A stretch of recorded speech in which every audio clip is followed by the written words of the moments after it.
తెలుగుదేశం ప్రభుత్వం అధికారంలోకి వచ్చిన తర్వాత తీసుకున్నటువంటి నూతన ఇసుక పాలసీ కారణంగా ఈరోజు ప్రజలెవరికి కూడా ఇసుక అందుబాటులోకి లేకుండా పోయినటువంటి పరిస్థితి ఉంది.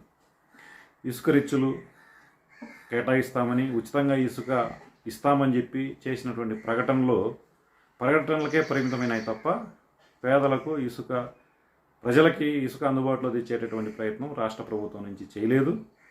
ఆన్లైన్లో సైట్ ఇప్పటిదాకా ఓపెన్ అయినటువంటి పరిస్థితి కనపడడం లేదు. దీనివల్ల భవన నిర్మాణ రంగం చాలా ఇబ్బందులకు గురవుతున్నటువంటి పరిస్థితి ఉంది. ఇటు అప్పులు చేసి ఇల్లు కట్టుకోవాలనుకున్నటువంటి వాళ్ళకి ఇసుక దొరకలేదు. రెండోది, ఈ రంగం మీద ఆధారపడినటువంటి కార్మికులకి ఉపాధి లేక ఇబ్బందులు పడుతున్నటువంటి పరిస్థితి ఉంది. ఇదే సందర్భంలో రెండో వైపున ఈ ఇసుక మాఫియా పెద్ద ఎత్తున ఇసుకను కొల్లగొట్టేసి లక్షల రూపాయల కుంభకోణానికి పాల్పడుతున్నటువంటి పరిస్థితి ఉంది. ఈ ఇసుక మాఫియాలో ఇటు ఇసుకను తీసేటటువంటి హిటాచీలు, జేసీబీలు ఓనర్లు, టిప్పర్ల ఓనర్లు, యజమానులతో పాటు పెద్ద పెద్ద కాంట్రాక్టర్లు, వీళ్ళిద్దరికి అండగా ఉన్నటువంటి రాజకీయ పార్టీ, అధికార పార్టీ నాయకులు, వీళ్ళతో కుమ్మక్కైనటువంటి మైనింగ్ అధికారులు, ఎస్ఈబి ప్రత్యేకంగా ఇట్లాంటి అక్రమాలు అరికట్టడానికి ఉన్నటువంటి ఎస్ఈబి అధికారులు, రెవెన్యూ, పోలీసు, ఈ 4 రంగాల అధికారులు ఈ జేసీబీలు, హిటాచీల ఓనర్లతో ఏర్పడినటువంటిదే ఈ మైనింగ్ మాఫియా. అందరికీ సంబంధం ఉంది. వీళ్ళకు వాళ్ళకనేమి తేడా లేకుండా అందరికీ తమ స్థాయిల్లో వాటాలు ఉన్నందు కారణంగానే ఈరోజు ఈ మైనింగ్ మాఫియా పెద్ద ఎత్తున చెలరేగిపోతూ ఉంది. రోజు 100 టిప్పర్లు అక్రమంగా ఇసుక తరలిపోతూ ఉన్నా కూడా చూసిస్తున్నట్లు వ్యవహరిస్తున్నారు. అక్కడక్కడ అధికార పార్టీ నాయకులకి వాళ్ళ మాట వినకుండా ఎక్కడైనా ఇసుకని వాళ్ళతో సంబంధం లేకుండా తీసుకొస్తున్నటువంటి చిన్న చిన్న ట్రాక్టర్లని ఇసుక అనివార్యమయ్యే అత్యవసరంగా కావాల్సినటువంటి పరిస్థితుల్లో ఉన్నటువంటి, అది తోలుకుంటే తప్ప జీవించలేమనేటటువంటి పరిస్థితి ఉన్నటువంటి చిన్న చిన్న ట్రాక్టర్ల యజమానులని పట్టుకొని వాళ్ళ మీద వేలకు వేలు ఫైన్లు వేసి వసూలు చేసి రోజుల తరబడి వాటిని విడిపించకుండా ఉన్నటువంటి పరిస్థితి తప్ప మదనపల్లి పట్టణంలో ఒక్కటి కూడా టిప్పరు ఇప్పటిదాకా పట్టుబడినటువంటి పరిస్థితి లేదు. అంటే టిప్పరులతో ఇసుక తోలలేదనే. ప్రతిరోజు మదనపల్లి ఆనుకొనే ఉన్నటువంటి చిప్పిలి సమ్మర్ స్టోరేజ్ ట్యాంకు నుంచి రోజు రాత్రి 9 గంటల నుంచి మరుసటి రోజు ఉదయం 6 గంటల వరకు టిప్పర్లతో ఇసుక వస్తూనే ఉంది. ఇది ప్రధానంగా బెంగళూరు హైవేలో ఉంది, మదనపల్లి బెంగళూరు రోడ్లో ఉంది. అక్కడే పోలీస్ స్టేషన్ ఉంది, రెవెన్యూ ఆఫీసులన్నీ అక్కడే ఉన్నాయి.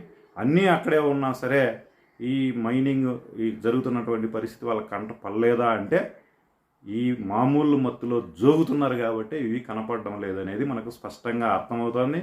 అందుకనే సిపిఎం పార్టీగా మేము చెప్పదలుచుకున్నాం, ఈ చిప్పిలి సమ్మర్ స్టోరేజ్ ట్యాంక్లో బార్లపల్లి మోహను, మధుసూదన్ రెడ్డి, అంకిశెట్టిపల్లి జగదీశు, మణికుమారు, ఏఎన్ఎస్ శ్రీనివాసులు, అమర ఇట్లాంటి వాళ్ళందరూ అక్కడ టిప్పర్లు పెట్టి ట్రాక్టర్లతో ఇసుకని కొల్లగొడుతున్నటువంటి పరిస్థితి ఉంది. ప్రతిరోజు మీరు ఎంక్వైరీ చేయండి, నేను చెప్పినటువంటి ఈ పేర్లలో వాళ్ళకున్నటువంటి టిప్పర్ల మీద కానీ జేసీబీలకు కానీ మీరు జీపీఎస్ పెట్టండి.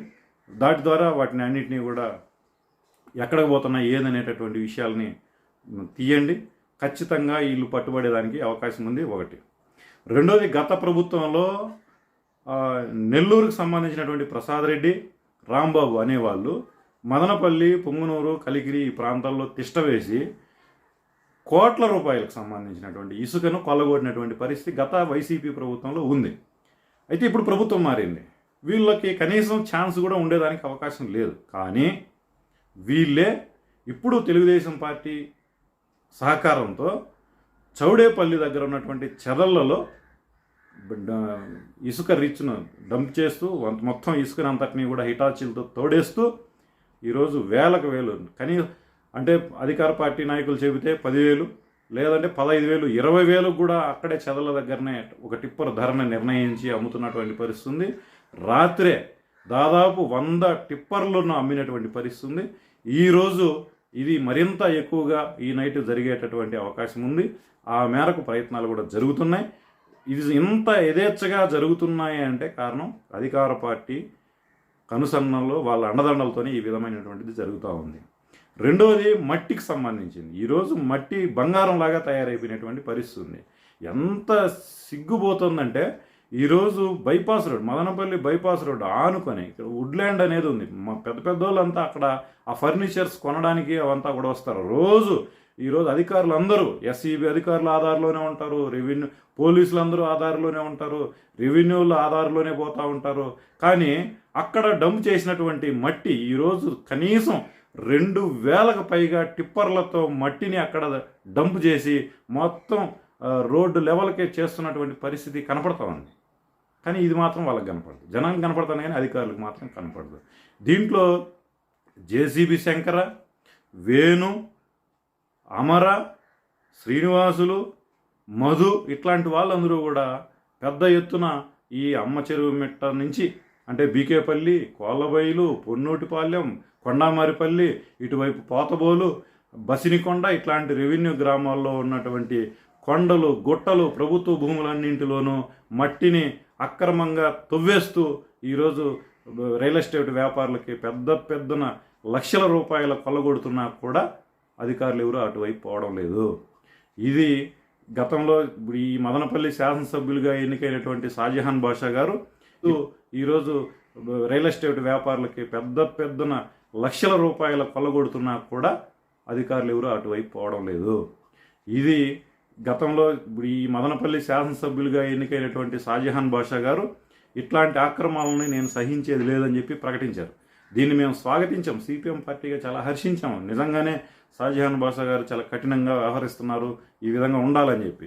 సబ్ కలెక్టర్ కార్యాలయంలో అవన్నీ తగలబడడానికి ఎమ్మెల్యే గారు చాలా కఠినంగా వ్యవహరించిన కారణంగానే ఈ భూ కబ్జాలన్నీ కూడా భయభ్రాంతులకు గురై ఇట్లా జరిగిందనేటటువంటి పెద్ద ఎత్తున ప్రచారం కూడా జరిగింది. ఇట్లాంటి నేపథ్యంలో ఇవి కూడా అడ్డుకట్ట వేస్తారని చెప్పి ఆశించాం. కానీ నేడు జరుగుతున్నటువంటి పరిస్థితి ఈరోజు మొత్తం నిమ్మనపల్లి అగ్రహారం దగ్గర నుంచి బహుదాలో మొత్తం రోజు శంషేర్ అనే అతను 100 లోళ్ళ ఇసుకని అక్కడి నుంచి తరలిస్తున్నటువంటి పరిస్థితి ఉన్నది. దీని మీద సమగ్రమైన ఎంక్వైరీ జరగాలి. ఇట్లాంటి మట్టి ఇసుక మాఫియాకు సంబంధించినటువంటి చర్యలు తీసుకోవాలి. లేని పక్షంలో ప్రజలందరినీ కూడా కూడగట్టి దీని మీద పెద్ద ఎత్తున ఉద్యమం చేస్తామని చెప్పి సిపిఎం అన్నమయ్య జిల్లా కమిటీ తరఫున హెచ్చరిస్తూ ఉన్నాం.